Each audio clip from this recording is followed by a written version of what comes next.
Lo que pasa en Mendiolaza, pasa por de Mendiolaza. Y como les habíamos anunciado, ya estamos en conversación con Carolina Vaca Narvaja, nuestra vecina de aquí, de Mendiolaza, que llega una vez más con esta obra que vale la pena repasar. Si ya la vieron, vuelvan a verla, y si no la vieron, no tienen perdón. Muy buenos días, Carolina, ¿cómo estás? Hola Gaby, ¿cómo estás? Muy, gusto estar acá. Muy bien y muy contentos de tener la posibilidad de volver a ver esta mirada desde el altillo, que es una mirada que está como, me encanta el título porque siempre me hace pensar que es una mirada que está como por encima de algo, como viendo las cosas con cierta perspectiva, que no es fácil. En primer lugar, te voy a pedir que sintetices muy brevemente la historia de tu familia que dio origen a esta obra. Bueno, nosotros en el 76 tuvimos que organizar, no, pues yo tenía 5 años, ¿no? Los adultos organizaron una salida medio urgente del país, dada la situación familiar. Mi papá se encontraba preso desde el 75 y mi abuelo había sido secuestrado el 10 de marzo del 76. Entonces, ante estos hechos y las palabras de mi padre, que fue: saquen a la familia, nos van a matar a todos, es que decidieron que nos teníamos que ir del país. Y para eso se armó un gran operativo, que la verdad es que fue increíble, y el 23 de diciembre, 26 miembros de la familia, 13 adultos, 13 niños, tomamos la Embajada de México en Buenos Aires, pidiendo asilo político. Eso es así como un súper resumen de lo que un poco cuenta la obra, y además también recupera, digamos, ese sentir de infancia que tiene que ver con el tener que irse, el no poder llevar más que un juguete, todo lo que sucede, digamos, en la vida de esos niños y niñas que los adultos pensaban que preservaban de alguna manera y que no se enteraban de lo que estaba pasando, ¿no? Entonces es como volver a retomar esa mirada, y desde el altillo fue porque vivimos varios días, 11 días, en el altillo de la casa del embajador, ahí en Buenos Aires, en Palermo. Hasta que se produjo la salida custodiada de toda la familia hacia México, ¿verdad? Exactamente, eso fue el 2 de abril, ¿no? En ese momento. Que después conmemoraríamos, muy loco, porque después de ese día conmemoraríamos la Guerra de Malvinas, ¿no? Carolina... Pero esto fue en el 76. Esto fue en el 76, es decir, a días de... ¿Ustedes ingresaron qué día a la embajada? Nosotros ingresamos un día antes del golpe, el 23. El 23. Y comenzó, este operativo familiar comenzó a las 11 de la mañana, y el 23 a la noche fuimos trasladados, digamos, a la casa del embajador, y ahí nos dieron el altillo para poder parar, digamos, y estar, en tanto se resolviera la situación, ¿no? Y se pudiera tener salvoconducto para viajar a la Ciudad de México. Bien, Carolina, por un lado, la obra cuenta esta partida, cuenta esos días en el altillo. ¿Cuándo volvieron? Nosotros, o sea, nos fuimos varios núcleos familiares, grupos familiares, y nosotros particularmente fuimos los últimos en volver, que volvimos el 31 de octubre de 1983, justo el día después de que ganara Raúl Alfonsín, que ya se sabía que iba a ganar, por eso también la decisión de volver.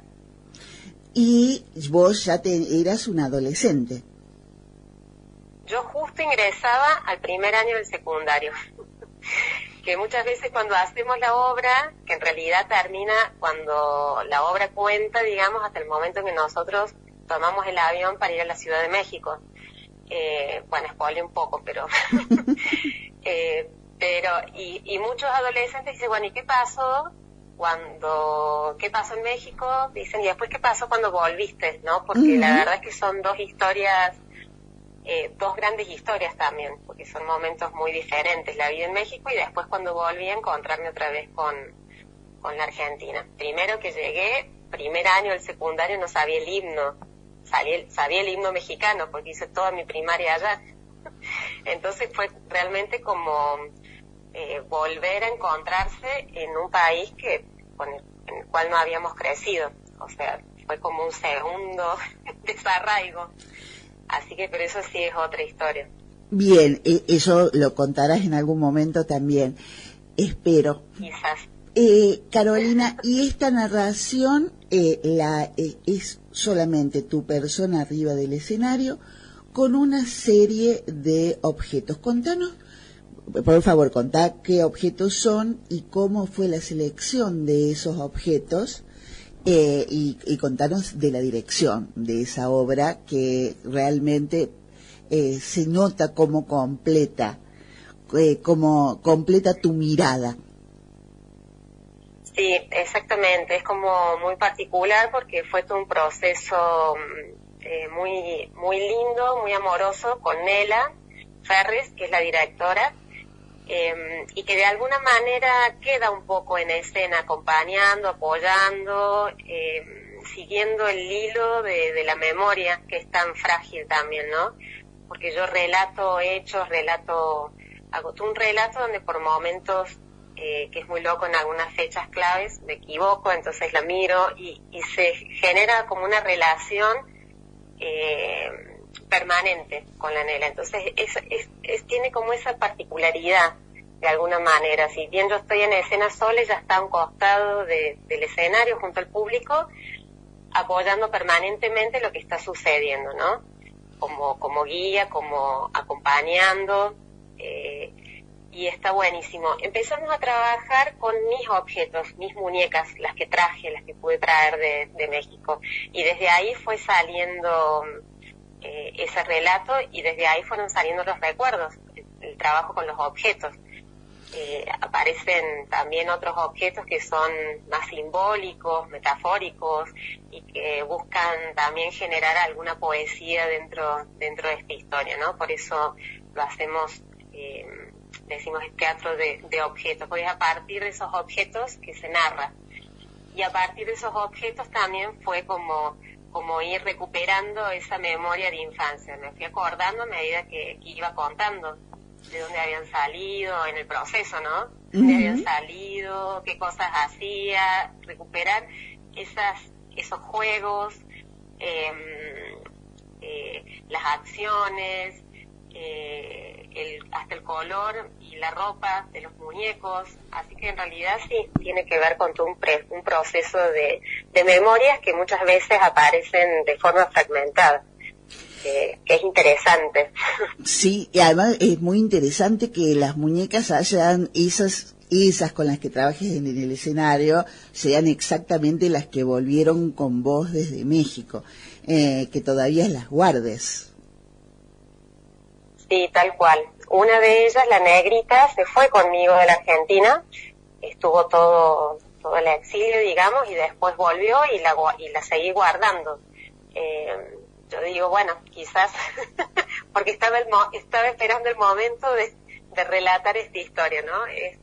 Es muy loco, pero sí, hay algo en mí desde que yo volví, es de juntar, de guardar, de resguardar material, que a la vez habían guardado mis abuelos maternos, y aparecen filmaciones, aparecen voces, nuestras voces de infancia de aquella época, en cassette grabados que después pude digitalizar, un montón de materiales que han sido guardados todos estos años, pues son muchos años, y que yo he ido recuperando, recolectando, y bueno, se ve que era para esto. Uno no sabe para qué hasta que llega el momento de... Carolina, me parece que durante muchísimos años hemos escuchado los relatos de los adultos que tuvieron que atravesar las experiencias de la represión y del exilio, y que es relativamente reciente. Me parece que a partir de que los entonces niños se convirtieron en adultos dominantes de la escena, entonces hemos empezado a tener algún reflejo a través de películas, en este caso a través del teatro, de el testimonio de los niños que atravesaron la represión y el exilio. La obra te ha servido para entrar en comunicación con otra gente que hubiese vivido eso, otra gente que no lo esté contando públicamente. Sí, la obra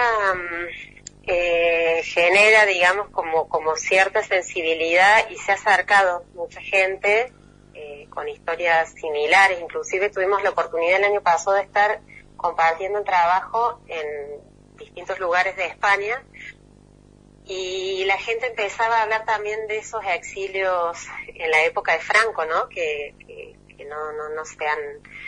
Sí, hay material, hay todo, pero hay cosas que no se han contado, no se han dicho.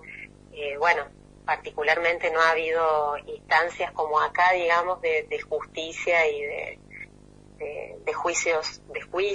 Entonces es como, son historias, digamos, que están como veladas y que recién ahora están comenzando a salir.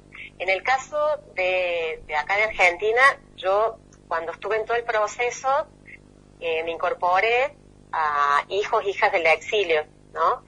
Un espacio de construcción donde justamente se comparte, digamos, estas vivencias y donde también ellos han escrito varios relatos, donde hay gente que ha hecho obras, hay gente que ha hecho obras artísticas en relación a las artes visuales, bueno, gente que ha estado trabajando en Teatro por la Identidad, como que empiezan a aparecer estos relatos y esta necesidad de contar, ¿no? Y de sacar las voces de los niños y niñas. Y hay algo que sucede también cuando termina el trabajo, que es quién va a cuestionar esa mirada y esas vivencias, ¿no? Que muchas veces sí sucede con los adultos. Bueno, pero vos eras militante o vos, viste, está esta cosa de la estigmatización y que en una mirada tan frágil, diría, y en vivencias que aún hoy siguen sucediéndose en distintos países del mundo, bueno, es como otra perspectiva, otra mirada, esto que vos decías desde el altillo, como mirar desde otro lugar. Entonces me parece que eso es interesante, ¿no? Ver qué pasa con esas infancias que después nos convertimos también en adultos y venimos con todas esas cosas también para trabajar, para contar de alguna manera y que no se sigan repitiendo, ¿no? Siempre al terminar la función decimos que el exilio es también una violación a los derechos humanos. Claro que sí. Bueno, eso. Carolina, vamos a repetir la invitación. Entonces, este domingo está aquí en Río Ceballos, en La Beba. Y tenemos otras fechas para ver estas memorias, esta mirada desde el altillo. Tenemos otra, pero no es en el interior. Yo ahora justo no la tengo muy presente, pero por ahora es esto, el 23. Así que... El 23 en La Beba a las 21 horas. Y es a la gorra, lo que sí hay que hacer reserva. Exactamente, ya hemos pasado los teléfonos y los vamos a repetir, por supuesto, en el transcurso del programa, para que no se la pierdan, porque realmente es una oportunidad excepcional para aproximarse al tema, no solo en este día de la memoria que ya se acerca, sino donde en cualquier momento del año donde la vean, corran y véanla más de una vez. Un abrazo grande, Carolina.